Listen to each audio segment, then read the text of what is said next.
धन्यवाद करतो, आभार मानतो। जिवंत परमेश्वर पिता, आजच्या वचनाच्या शोधामध्ये तुम्ही आम्हाला मदत करा म्हणून प्रार्थनाने विनंती करतो। पवित्र आत्मा तुम्ही संपूर्ण ताबा घ्या, सुरुवातीपासून शेवटपर्यंत प्रभू तुझा आत्म्याच्या द्वारे प्रभू तू आम्हाला चालव, मदत कर म्हणून प्रार्थनाने विनंती करतो। प्रभू वचनाचा शोध आमच्या सर्वांसाठी तो आशीर्वादाचा बनव। येशूच्या नावात प्रार्थना करतो म्हणून ऐका स्वर्गीय पिता, आमेन।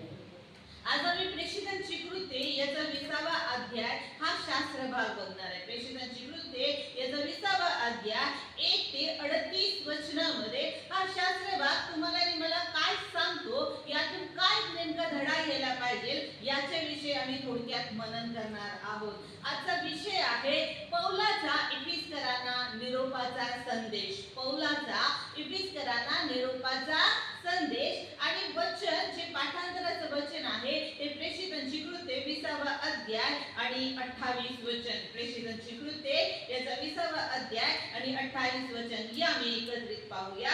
तुम्ही स्वतःकडे व ज्या कळपात पवित्र आत्म्याने तुम्हाला अध्यक्ष करून ठेवले त्या सर्वांकडे लक्ष द्या, यासाठी की देवाची जी मंडळी त्याने आपल्या रक्ताने स्वतः करता मिळवली तिचे पालन तुम्ही करावे। हा शास्त्र भाग जो 20वा अध्याय प्रेषितांची कृत्ये 1 ते 38 वचनामध्ये आम्हाला काही गोष्टी पाहायच्या। त्याच्यामध्ये छळ होत असून देखील, छळ होता, विरोध होता, संकट होती, आव्हान होती, या सगळ्या परिस्थितीमध्ये पौलानं कशा प्रकारे धैर्याने सुवार्ता सांगितली। त्याचबरोबर जे नेते पुढारी त्या ठिकाणी जे प्रभूच्या कार्यासाठी जे वाहून घेतलेले लोक होते त्यांच्या जीवनामध्ये ते स्थिर राहण्याकरता, दक्ष राहण्याकरता, सावध राहण्याकरता कसा प्रोत्साहन करायला पाहिजे, उत्तेजन द्यायला पाहिजे याच्याविषयीचा हा शास्त्र भाग आम्ही बघतो। आणि पौलाच्या या जीवनातून किंवा पौलाच्या या सर्व गोष्टीतून सेवा कार्यामध्ये तुम्ही आणि मी सुवार्ता सांगण्यासाठी, तसेच जे नेते पुढारी आहेत त्यांना प्रोत्साहित करण्यासाठी कशा प्रकारे आम्ही कार्यरत असल्या पाहिजे याच्याविषयी हा शास्त्र भाग सांगतोय। 3 मुद्द्यामध्ये आम्ही पाहूया। पहिला मुद्दा, छळ होत असतानाही धैर्य आणि वचनबद्धता। छळ होत असतानाही धैर्य आणि वचनबद्धता या आम्ही प्रेषितांची कृत्ये 20वा अध्याय 1 ते 16 वचन वाचूया। नंतर गलबला निघाल्यावर पौलाने शिष्यांना बोलावून त्यास बोध केला व त्याचा निरोप घेऊन ते मासेदोनियास जाण्याला निघाला। त्या प्रांतातून जाताना तेथल्या लोकांना पुष्कळ बोध करून तो हेल्लास प्रांतात गेला। तेथे 3 महिने राहिल्यानंतर, 3 महिने राहिल्यावर तो सुरिया देशात तारवातून जाणार होता, पण यहुदी लोकांनी त्याच्या विरुद्ध कट केला। तेव्हा त्याने मासेदोनियातून परत जाण्याचा बेत केला। पुराचा मुलगा सोपत्र, बिलियाकर, थेसलोनिकाकरातले अरिस्तार्क व सकुंद, गायस, दर्बेकर, तिमोथेय आणि आशिया प्रांतातील तुखिक व त्रोफिम हे त्याच्या बरोबर आशियापर्यंत गेले। ते पुढे जाऊन त्रोसात आमची वाट पाहत राहिले आणि बेखबरी भाकरीच्या दिवसानंतर त्यांनी फिलिप्पेहून तारवात बसून 5 दिवसांनी त्रोसात त्यांच्याकडे आले। तेथे आम्ही 7 दिवस राहिलो। मग आम्ही आठवड्याच्या पहिल्या दिवशी भाकर फोडण्यासाठी एकत्र जमलो असता पौलाने त्याच्यावर भाषण केले। तो दुसऱ्या दिवशी जाणार होता आणि त्याने आपले भाषण मध्यरात्रीपर्यंत लांबवले।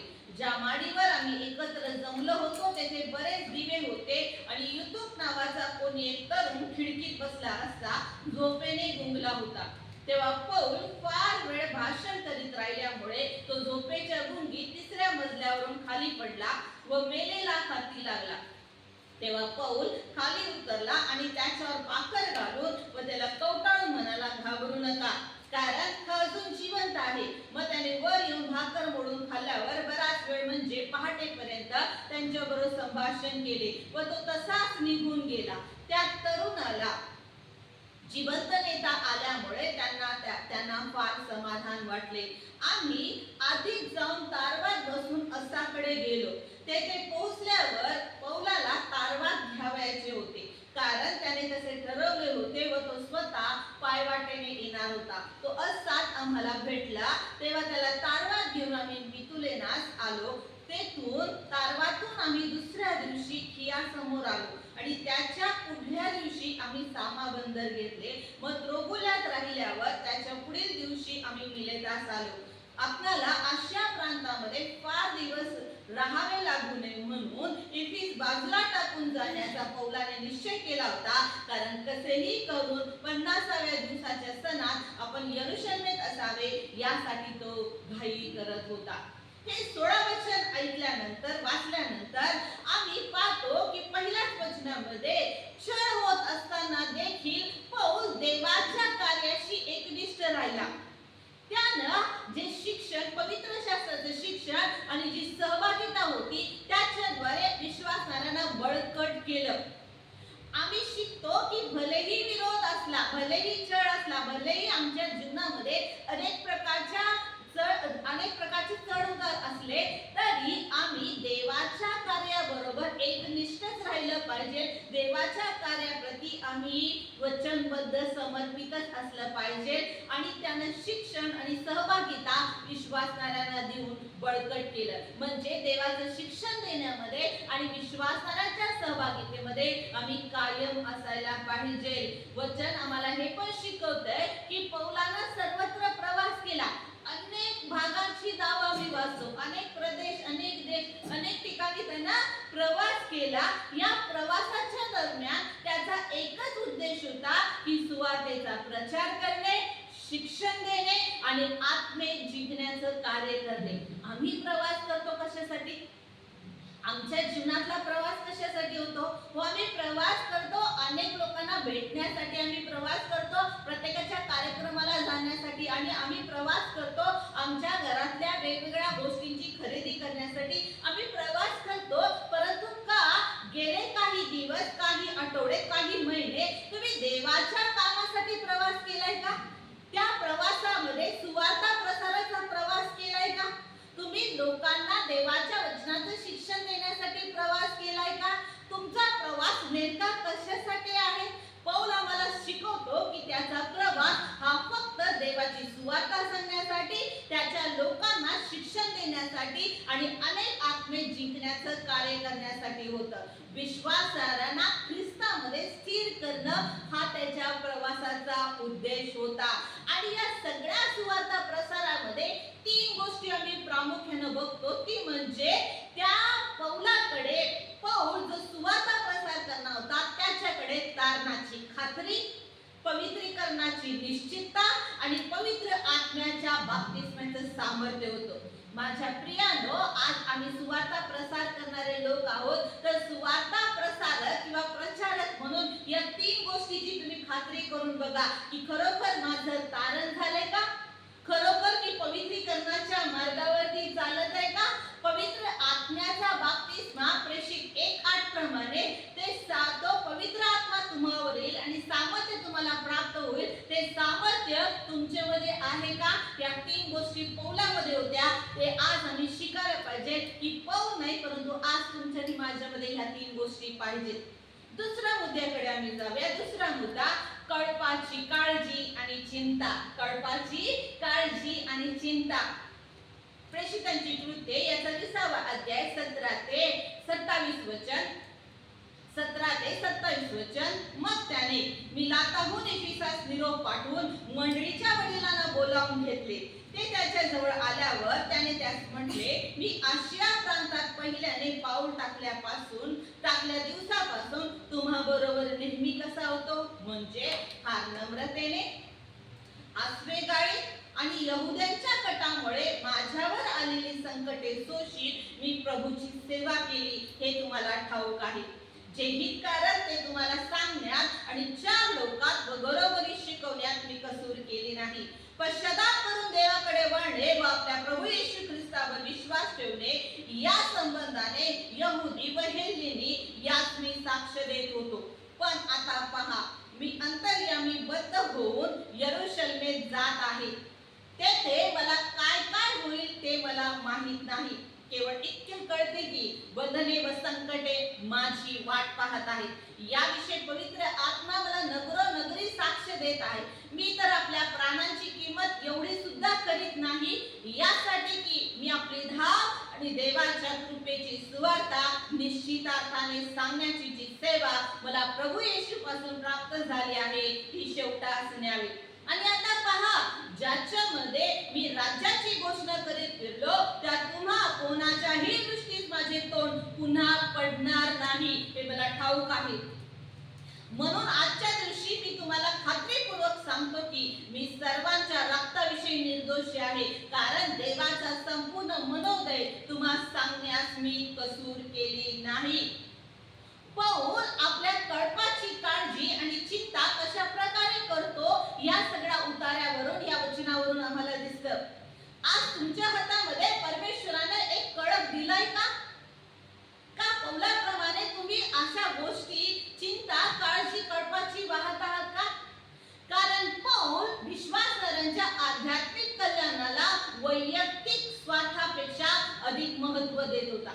त्यानं स्वतःचं सुख, समाधान, सोयी किंवा स्वतःला लागणाऱ्या सगळ्या गोष्टींच्या पेक्षा जो कळप त्याच्या हातामध्ये दिला होता त्या कळपाला आध्यात्मिकरित्या त्यांचं कल्याण कसं होईल याला जास्त महत्त्व दिलं.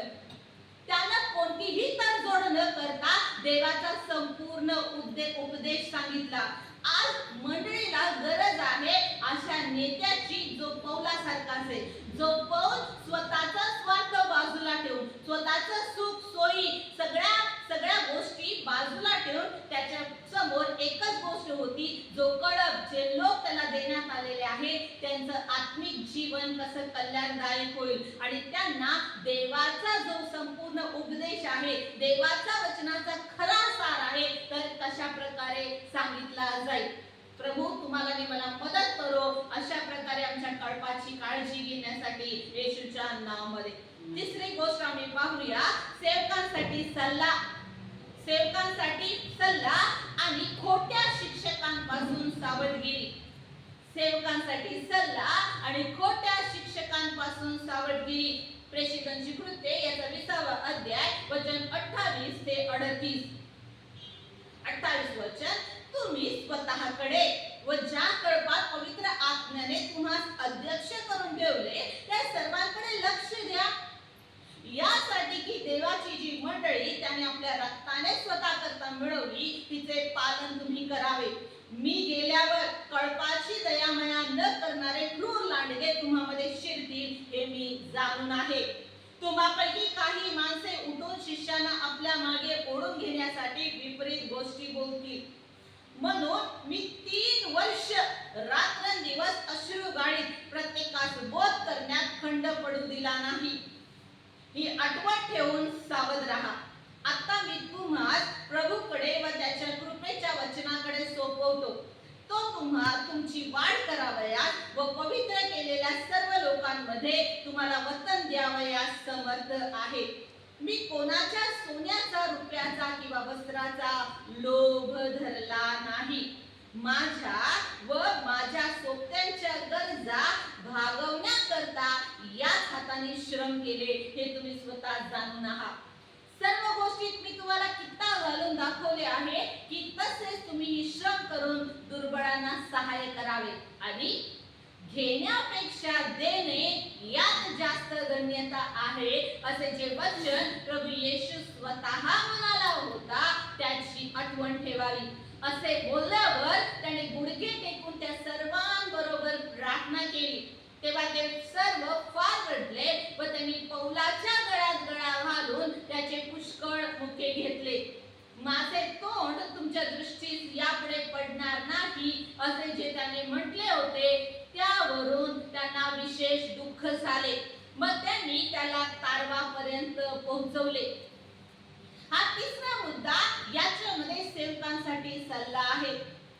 सल्ला काय आहे की सेवकांनी आपल्या जीवनावर लक्ष ठेवले पाहिजे. का आम्ही आत्मपरीक्षण करून आपलं जीवन पारखून पाहतो का? सेवक आहे, प्रभूचा दास आहे, प्रभूची सेवा करणारी मी व्यक्ती आहे, प्रभूच्या सेवेमध्ये मी सहभागी आहे. अरे पण तुम्ही तुमच्या स्वतःच्या जीवनावर लक्ष केंद्रित केलंय का?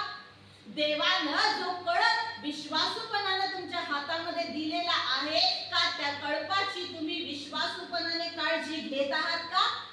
विश्वासदारांसाठी, विश्वासू सेवकांसाठी पौलाचा हा सल्ला आहे की तुम्ही त्यांची काळजी घ्यावी.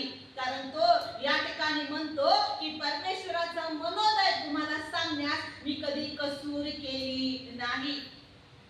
त्यांनी विश्वासदारांना खोट्या शिक्षणापासून पण कसं बचाव करायचा याविषयी पौलाने शिकवलं.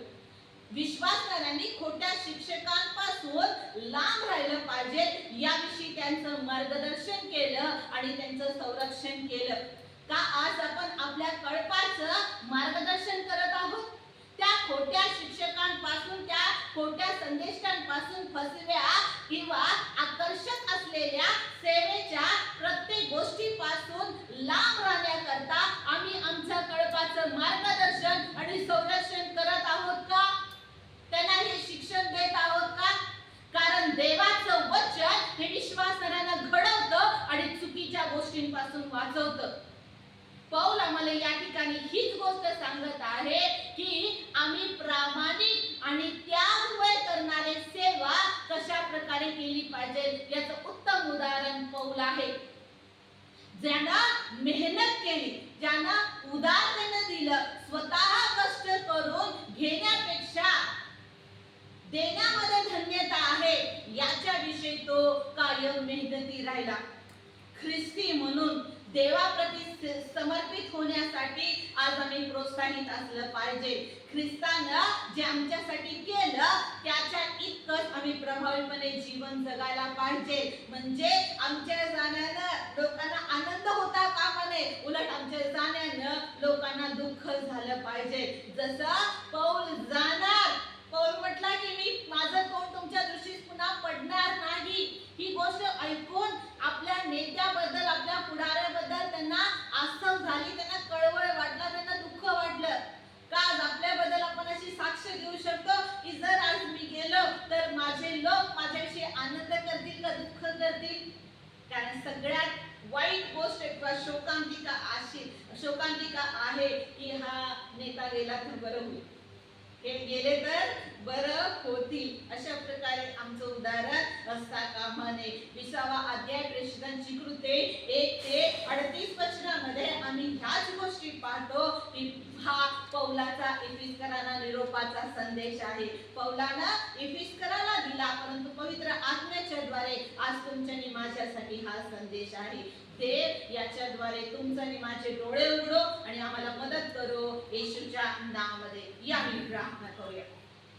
स्वर्गातील पिता, आम्ही धन्यवाद करतो आजच्या शास्त्र वचनामधून. प्रभू, आम्ही आमच्या स्वतःच्या जीवनाकडे लक्ष केंद्रित करावं. जो कडक तुम्ही आमच्या हातामध्ये दिलेला आहे त्याला विश्वासूपणाने प्रोत्साहन द्यावं. देवाचं वचन कुठल्याही कमी घटी न करता आहे असं देवाचा उद्देश सांगण्यासाठी आम्ही कायम तत्पर असावं. प्रभू, आम्ही स्वतःचं सुख, स्वतःचं स्वार्थ हित न पाहता आम्ही कायम देवाच्या कामासाठी सक्षम असावं यासाठी तुम्ही आम्हाला मदत करा. प्रभू, पौलाच्या उदाहरणावरून आमचं जीवन देखील, आमची सेवा देखील त्यागपूर्ण असावी, प्रोत्साहित असावी आणि आनंदानं करणारे असावी यासाठी मदत करा. आमचा प्रवास हा देवा तुझ्या वचनाचा प्रसार करणे, सुवार्तेचा प्रसार करणे, लोकांना शिक्षण देणे आणि त्यांचं जीवन आध्यात्मिकरित्या बळकट होण्यासाठी सहभागितेमध्ये त्यांना घेऊन येणे यासाठी असावा. यासाठी तू मदत कर. सर्व गौरव आम्ही तुला देतो.